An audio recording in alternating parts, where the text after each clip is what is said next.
Hey guys, Tony here. Welcome to the Thinking Crypto YouTube channel. Happy Friday. It's Friday, April 19th, and the market looks great. Currently, Bitcoin at $5,295, Ethereum just over $172, XRP just over 33 cents. So we are continuing to see that upward trend. Let's hope it continues. I still think Bitcoin could hit that $6,000 mark by the end of April, but let's see what happens.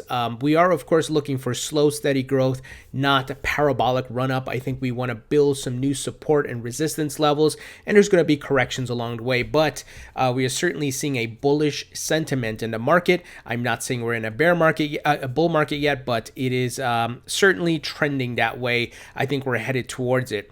But great to see the market looking strong here. And I got some news to share with you guys. And of course, this is not financial or investment advice. Now, many of you know the Token Taxonomy Act got resubmitted to Congress earlier this month, specifically April 9th. Now, I've been checking Congress.gov, and many of you can check this as well. You can simply go to Congress.gov and search for example, the Token Taxonomy Act. And you'll notice that the Token Taxonomy Act of 2019 has been introduced on April 9th. We all know about that. And as well as the Digital Taxonomy Act, which is kind of works hand in hand with this bill.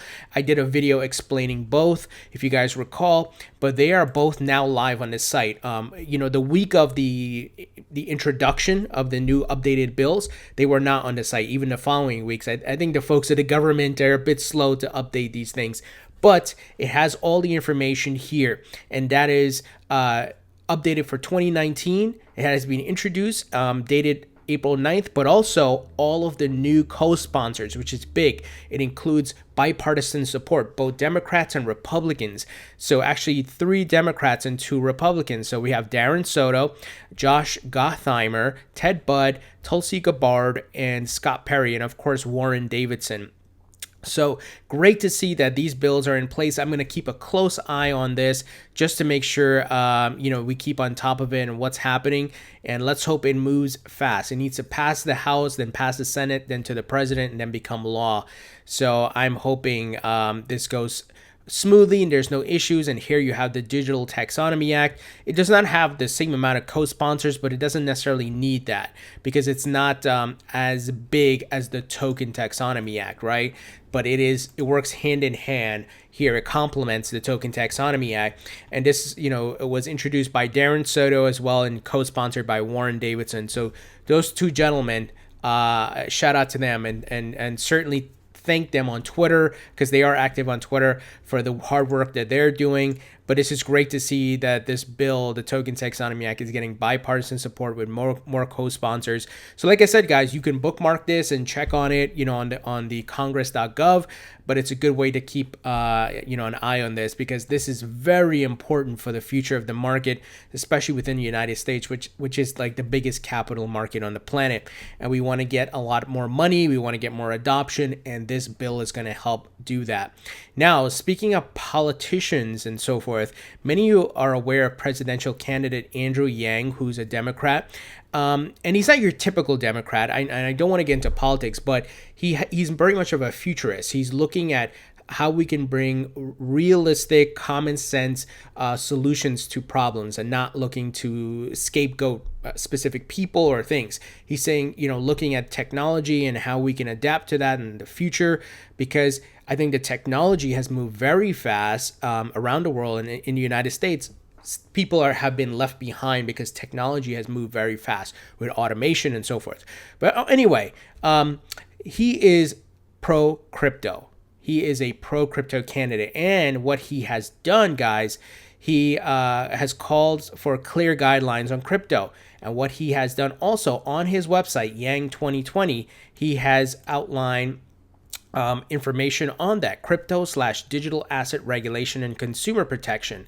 So here's the brief that he has outlined here on his website. Cryptocurrencies and digital assets have quickly grown to represent a large amount of value in economic activity. This quick growth, however, has outstripped the government's response. A national framework for regulating these assets has failed to emerge, with several federal agencies claiming conflicting jurisdictions. So you have the CFTC, the SEC, the I don't know whoever else, the FTC. There's just a lot going on, and that's where we need the Token Taxonomy Act passed. At the same time, states have come up with a patchwork of varying regulations that make it difficult for the U.S. crypto markets to compete with those in other jurisdictions, especially in China and Europe. Absolutely correct. Currently, different departments of the federal government consider digital assets as property, commodities, or securities. As I just stated, SEC, CFTC, they're all looking at it differently. It can't be that way. He said some states have regulations in place, such as the BIT license, New York's BIT license, which is ridiculous. Navigating this has been, excuse me, guys, this has had a chilling effect on the U.S. digital. He totally gets it. He totally gets it. What's happening here, and I love how he outlined it here. Problems to be solved. Crypto and digital assets market have develop faster than regulations can keep up. Absolutely true. Several states have conflicting, varying regulations. Yes, you have Wyoming doing their own thing, New York, different states are doing their own thing. Uncertainty in what regulatory framework will develop is causing U.S. investment in the area to lag behind the investment in other countries. We know that many exchanges and certain types of businesses don't want to touch the U.S. market. And I'll give you an example. DX Exchange, they've said that, like, we're not touching the U.S. That's why they launch in Europe. So there's a lot of stuff that we're losing out here on in the U.S. But it's great to have these politicians and even presidential candidates and so forth who are looking to push crypto, because it is the future. It is the disruptive technology. So this article on CoinDesk here covers essentially what's outlined on his website, and I'm trying to get an interview with him. So if you guys want to tweet at him and say, "Hey, give Thinking Crypto an opportunity to do an interview," I would love to. I've been messaging him, but I know he's busy. He's on the campaign trail. But if we can get him, guys, get him more visibility, that's my goal, and I want to pick his brain on crypto. So if you want to help me get that buzz, and so you guys can hear from him, please go ahead and tweet at him and whatever you can do, or message him, guys. I appreciate the support. But as you can see, I've always mentioned on this channel, watch what the big money is doing and watch what the governments are doing, and both are on the path to establishing this new asset class of cryptocurrencies and digital assets, guys. It's a beautiful thing, and we are lucky. We are here early. We are so early. And you can imagine, as he's taking his stance, watch other politicians jump on board and also try to take the same stance, because they will eventually wake up to what's happening here. And look we got more sponsors on bills that are pro crypto, right, guys? It's all coming together. Now, speaking of organizations and governments and so forth, the IMF has been talking a lot about crypto. I've been, sharing the facts and news with you guys. I actually missed this. This is from April 10th. They tweeted, "We would like to hear from you. How do you think you will be paying for lunch in 5 years?" This is from the IMF. And the options were cash, crypto, mobile phone, bank card. 56% said crypto. And that it comes as no surprise. And they're talking about 5 years from now. And we see Bitcoin ATMs, crypto ATMs. We see XRP payment apps, and the Bitcoin Lightning Network's on the way. Square said they're going to integrate Bitcoin and the Lightning Network. So it's all going to come together where people are going to be able to use crypto, guys. And we know Backed, remember, they're partnering with Starbucks to allow you to both buy and sell your crypto on Backed, but also use the Backed app to go into Starbucks and buy coffee. It's going to happen. Sooner or later, it's going to happen. You're going to start seeing Bitcoin accepted here, buy Bitcoin here. I did a video with the folks at Belco BTM who have Bitcoin ATMs. This is where we're headed, guys. And you see all of these moving parts and pieces are now being put together. It's a beautiful thing to see, and the IMF recognizes what's happening. Yesterday, we talked about 3 countries, including one of them being Afghanistan, looking to issue Bitcoin bonds. They told the IMF this. Oh, excuse me, guys. I'm like coughing and sneezing over here. So I mean, this thing is big and it's global, and we see certain countries are moving to more crypto friendly. Some by choice, some by not having choice, like Venezuela, where things are really bad and people are turning to crypto. But then you look at Japan, which is has made Bitcoin a legal currency. So it's going to happen either way, by by choice or by necessity, guys. It's big things happening here. Now, speaking of governments, in part of them regulating and helping the market to grow, they have to make sure they put rules and regulation in place to make sure people are not doing wrong things. So in the first, FinCEN penalizes Bitcoin trader for violating AML laws, so anti-money laundering laws.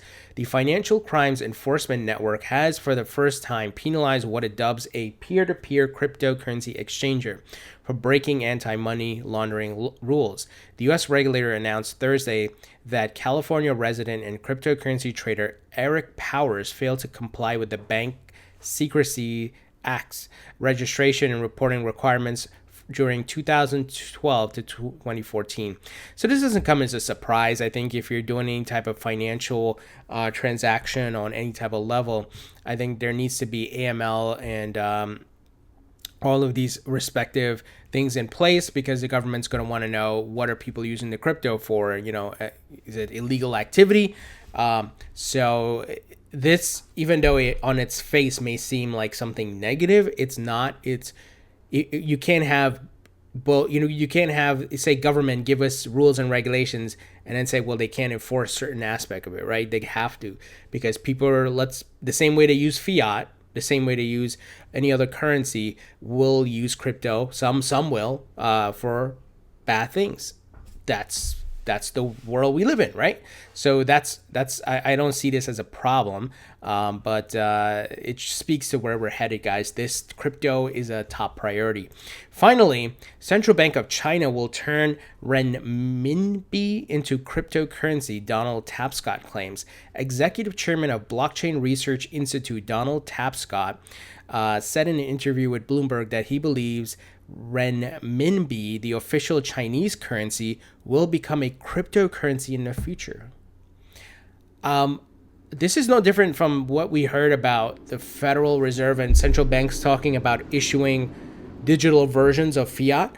I don't really care, because I don't think that's going to do anything. It may improve, the technology is going to improve the movement of money, but at the same time, people are moving away from fiat. They don't trust fiat. Fiat continues to be devalued, right? So sure, all of these countries can go ahead and do what they want. They can make their money more digital using blockchain technology. That's fine. It's still connected to fiat, and the problem is fiat is failing. It's over globally. The value, the purchasing power, and so forth, it's going down, and because it's inflationary. While crypto, you either have a set amount, like Bitcoin has a set amount, it's deflationary, and you have XRP, for example, is deflationary because there's a burn rate. Some can get lost. You have that aspect of things going on. So I don't see this as an issue in a sense of challenging crypto. It's more of, okay, go ahead and make your fiat digital. Who cares? I don't think it's like a stable coin, right? But I think people are moving away from that. They're trying to move away from that to actual crypto. So we'll see what happens. I think the majority of the countries in the world are probably going to, have a digital versions. The U.S. going to probably have a U.S. digital coin or something like that, right? $1 equals one coin or something like that. We'll see. But the fact that they're looking to do this shows the power of the technology, the disruptive potential of the technology. It is the future. And blockchain is the underlying technology, and that's going to be used in multiple industries, not just for money and finance. It's going to be used in healthcare and voting and different things, right?